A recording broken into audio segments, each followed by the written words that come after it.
Gusto mo nang hiwalay ng asawa mo kasi sawang-sawa ka na sa kanya, sa ugali niya. Kaso nga lang, may mga anak kayo at kasal kayo. Para sa mga babaeng, ganito ang nararamdaman. Kapag feeling mo na gusto mo na mag-give up sa iyong marriage, especially kapag may mga anak na kayong involved, importante na manahimik ka muna, mag-pause ka, and you seek help. You start by communicating honestly and lovingly sa iyong asawa. Okay, mag-usap kayo. Share your feelings without blaming or accusing. Seek ka ng guidance from your friends na mapagkakatiwalaan, especially yung mga counselors na with Christian perspective. Yung trusted mentor mo, di ba?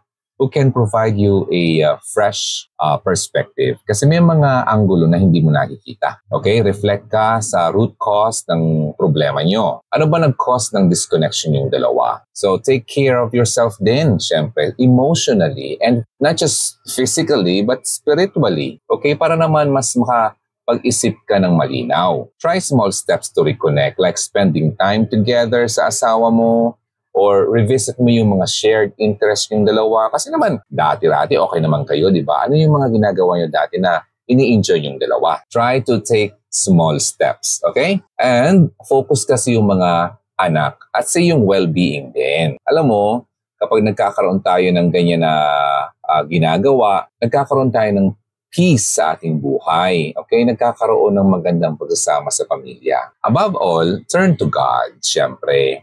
You pray for wisdom and healing. Kapag di mo alam ang gagawin, turn to God. Okay? Kung gusto mong mapabuti ang iyong sitwasyon, kailangan mo ng healing, si God ang nagbibigay niyan. So remember, yung mga promises naman ni Lord kasi sa atin, like sa Jeremiah 29 verse 11, sabi nga niya doon, "For I know the plans I have for you." Di ba? Plans to give you hope and a future. Ibig sabihin, magandang plano ng Diyos sa atin. So, ang gagawin natin, we must forgive. Forgive kasi nga, tayo po ay napatawa din naman, di ba? So, with God's help, magkakaroon yan ng reconciliation, restoration sa ating pamilya. Okay? Alam mo, kailangan mo talaga mag-pray. Now, I have to pray for you. Lord, gabayan mo po kami sa aming mga relasyon sa buhay. Turuan niyo po kaming magkaroon ng lakas ng loob na magkapatawaran at magmahal at manalig sa iyo kami pong buong pamilya. Ito po ang aming panalangin sa pangalan ni Jesus. Amen. Maraming salamat. Ako po si Ronaldo ng Hugot Radio. Always believe in love and keep the flame burning. Si Lord, kaya yan. Okay?